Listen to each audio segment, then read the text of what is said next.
उसी ट्रिगर को टाइगर जयराम महतो जी ने दबाया और झारखंडी जनमानस को सलाम पेश करता हूं कि इस चेतना को आप लोगों ने समझा और इसको जागृत किया कि नहीं, वास्तव में ये बात जायज है। यहाँ के जो विधायक हैं इसलिए है कि किसी के कभी सेक्रेटरी हुआ करते थे।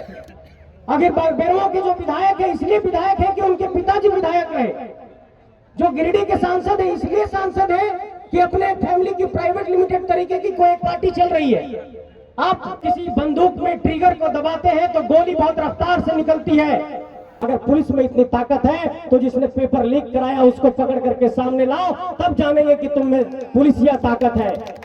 सरकार में बैठे लोगों से ये पूछना चाहता हूं कि जिसने पेपर लीक कराया उसको कब पकड़ोगे, जो शिक्षा का माफिया है उसको कब पकड़ोगे, जो प्रश्न पत्र लीक करा रहा है उसको कब पकड़ोगे। इस आंदोलनकारियों को एफआईआर से दबाने की कोशिश मत करो। ये आंदोलन झुमरा पहाड़ से, पारसनाथ पहाड़ से, कटकमसांडी के पहाड़ी से लेकर के संथाल की पहाड़ियों तक, पलामू के नीलांबर पीतांबर की धरती तक पहुंच चुका है। पुलिस के एफआईआर से ये आंदोलन नहीं रुकेगा। कि अरे इन लोग तो सांसद विधायक बनने की बात कहता है। अरे सिर्फ सांसद बनाए और विधायक बनाने की बात नहीं करते हैं, हम लोग मुख्यमंत्री बनाने की बात कर रहे हैं। और 24 में ये सत्ता परिवर्तन का रास्ता हम लोग झारखंड के नौजवान बदल करके दिखाएंगे। लोग देखते हैं कि जब आंदोलन होता है तो चुन चुन करके जेबी केसेस के साथियों पर एफआईआर कर दिया जाता है। माध्यम से रख रहे होते हैं तो बहुत सारे ऐसे विषय हैं जो तमाम वक्ता अपने अपने वक्तव्य के माध्यम से रख देते हैं। बहुत ज्यादा ऐसा होता है कि हम लोग किसी विषय का रिपीटेशन करते हैं। तो मैं बहुत ज्यादा वक्त नहीं लेते हुए सिर्फ इस बात पर आपका ध्यान केंद्रित कराना चाहता हूं और इस बात पर आपका जेहन में कुछ बिंदु को डालना चाहता हूं। मेरा स्वास्थ्य थोड़ा ठीक नहीं, इसलिए पहले की तरह थोड़ा सा जोशीले तौर पर नहीं बोल पाऊंगा, इसके लिए थोड़ा क्षमा चाहता हूं। लेकिन इस बात को आपको समझना होगा कि 10 जनवरी 2022 की वो तारीख जब झारखंड के तोपचाची के इलाके से, मानटाण के इलाके के कोई सामान्य सा नौजवान अगर सड़कों पर निकल करके इस आक्रोश की भावना के साथ इस बात को कहा था कि अगर ये झारखंड बना है तो यहां पर भाषाई तौर पर हो चाहे नियोजन के तौर पर हो, पहली प्राथमिकता झारखंडियों को मिलनी चाहिए और इस झारखंड में पहला अधिकार झारखंडियों को मिलेगा। देखिए, जब हम लोग किसी बंदूक में ट्रिगर को दबाते हैं तो गोली बहुत रफ्तार से निकलती है। झारखंड की इसी वेदना और पीड़ा को 10 जनवरी को 2022 की तारीख को रणधीर वर्मा चौक पर उसी ट्रिगर को टाइगर जयराम महतो जी ने दबाया और झारखंडी जनमानस को सलाम पेश करता हूं कि इस चेतना को आप लोगों ने समझा और इसको जागृत किया कि नहीं, वास्तव में ये बात जायज है। लेकिन मैं एक बात कहना चाहता हूं कि ये पूरी लड़ाई, स्थानीयता की लड़ाई, नियोजन की लड़ाई, पुनर्वास की लड़ाई, विस्थापन की लड़ाई, नेतृत्व की लड़ाई, ये तो चलती रहेगी। लेकिन जो सबसे पहला बिंदु जिस पर केंद्रित करना है वो केंद्रित इस बिंदु पर करना है कि क्या नेतृत्व का कौशल गांव गलियारे से निकल रहा है, क्या नेतृत्व का कौशल किसी किसान मजदूर के घर से निकल रहा है, क्या नेता हमारे गांव घर से निकल रहे हैं। मैं यहीं से उदाहरण शुरू करता हूं। यहाँ के जो विधायक हैं इसलिए है कि किसी के कभी सेक्रेटरी हुआ करते थे। आगे बेरमो के जो विधायक है इसलिए विधायक है कि उनके पिताजी विधायक रहे। जो गिरिडीह के सांसद है इसलिए सांसद है कि अपने फैमिली की प्राइवेट लिमिटेड तरीके की कोई एक पार्टी चल रही है। आप तमाम इलाकों में गौर करिए कि झारखंड के अंदर जो विधायक और सांसद बन रहे हैं वो या तो वंशवाद की उपज है, या तो परिवारवाद की उपज है, या तो पूंजीवाद की उपज है। अब यहाँ पर आपको गांव से और खलिहान से अपना नेता निकालना होगा। ये लड़ाई इस बात की है मेरे साथियों। और जब तक इस बात पर नहीं सोचेंगे, पूरे साउथ इंडिया में देखिए, चाहे वो जयललिता की राजनीति हो, चाहे वो अन्ना द्रमुक की राजनीति हो, चाहे डीएमके की राजनीति हो, चाहे आप बिहार को ही देख लीजिए, बिहार में एक नारा दिया जाता है, बिहार फर्स्ट, बिहारी फर्स्ट। तो जब हम ये बात कह रहे हैं कि झारखंड फर्स्ट, झारखंडी फर्स्ट, तो किसी के पेट में दर्द क्यों होता है, इस बात को आपको समझना होगा मेरे साथियों।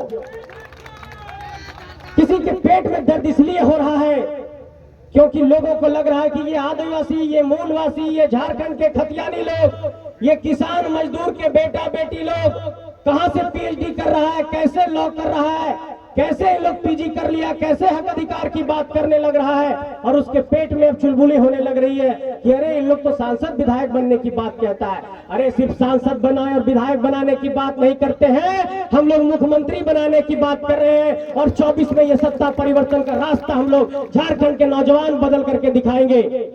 और कई लोगों ने ये आरोप लगाया कि बोकारो और धनबाद की धरती से निकला और ये एक सिर्फ जातीय संगठन बन करके रह गया है। आपने देखा कि संथाली भाषा में कैसे भी हमारे हांसदा भाई लगातार फर्राटेदार तरीके से आपसे कह रहे थे। मंच पर रिजवान जी बैठे हैं और मंच पर फरजान जी बैठे हैं। मैं ये कहना चाहता हूं, चाहे अकलियतों की बात हो, चाहे आदिवासियों की बात हो, चाहे मुस्लिमों की बात हो, चाहे यहाँ के मूलवासियों की बात हो, चाहे पिछड़ों की बात हो, चाहे दलितों की बात हो, सभी को इस संगठन में बराबर सम्मान मिला है और सबको इस संगठन में संजो करके एक तरीके से कह सकते हैं कि माला बनाने की कोशिश की गई है। इस बात का आप सम्मान करिए कि ठीक है हम लोग नौजवान लोग हैं, बहुत मंझे हुए राजनीतिक खिलाड़ी नहीं है, लेकिन इतना तो मानना पड़ेगा कि बड़े बड़े राजनीतिक सुरमाओं को नौजवानों ने पानी पिला दिया है। इस बात को आपको मानना पड़ेगा मेरे साथियों।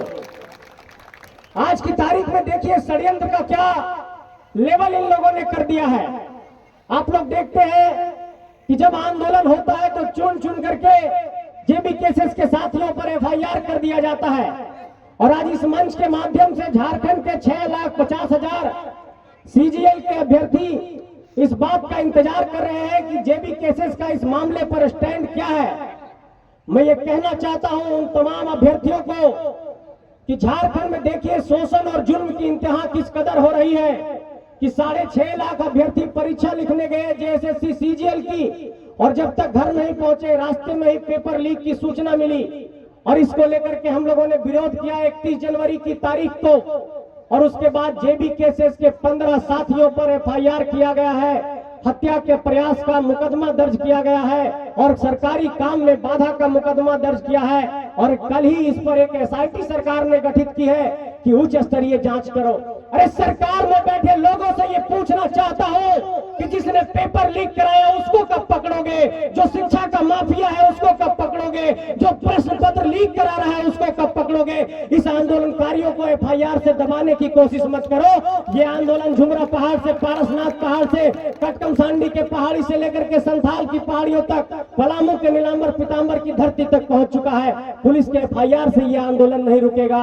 अगर पुलिस में इतनी ताकत है तो जिसने पेपर लीक कराया उसको पकड़ करके सामने लाओ, तब जानेंगे कि तुम में पुलिसिया ताकत है। और इस पुलिसिया जुल्म के बुनियाद पर झारखंड के स्थानीयता की लड़ाई को, झारखंड के नियोजन की लड़ाई को, झारखंड के खतियानधारियों की लड़ाई को कमजोर करने की एक कोशिश की जा रही है।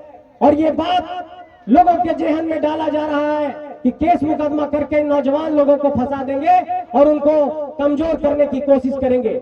हम लोगों के संगठन में एक बहुत समझिए कि 20 साल भी उसकी उम्र नहीं हुई है, सानिया प्रवीण, वो अपने घर में थी और उसके ऊपर उस दिन आंदोलन में केस कर दिया गया। समय कम है लेकिन मैं बात को एकदम अंत कर रहा हूं कि देखिए ये लड़ाई झारखंड में 4 बिंदुओं की है, 5 बिंदुओं की है। पहली लड़ाई इस बात को लेकर है कि झारखंड में स्थानीय नीति खतियान आधारित होनी चाहिए। दूसरी बात इस बात को लेकर के है कि झारखंड के नियोजन में चाहे 3rd और 4th ग्रेड की नौकरी हो, झारखंडियों के लिए 90% आरक्षित होनी चाहिए। तीसरी लड़ाई इस बात को है कि झारखंड में ओबीसी को रिजर्वेशन आज तक नहीं मिल पाया और जब 77% रिजर्वेशन का विधेयक राज्यपाल के समझ गया तो राज्यपाल महोदय ने उसको रिजेक्ट कर दिया।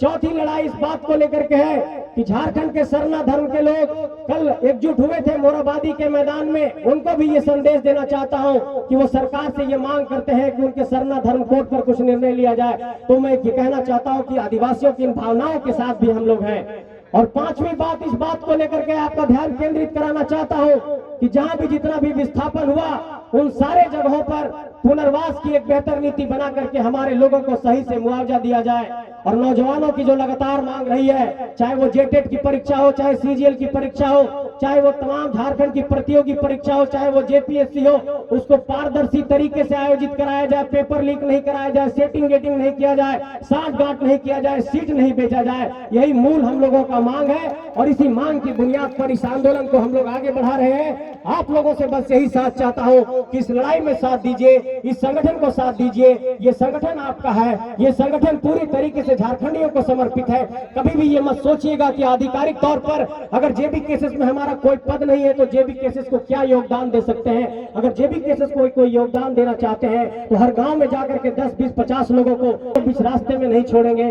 और इस मंच के माध्यम से आप लोगों को ये संकल्प दोहरा रहा हूं कि इस लड़ाई को किसी भी मोर्चे पर कहीं पर भी किसी तरीके से भी जाकर के जब लड़ने की बारी आएगी तो इस लड़ाई को लड़ेंगे, इस लड़ाई को बीच रास्ते में छोड़ करके नहीं जाएंगे। ये भरोसा आप लोगों को दिला रहा हूं। बहुत बहुत शुक्रिया, धन्यवाद, सबको प्रणाम, नमस्कार।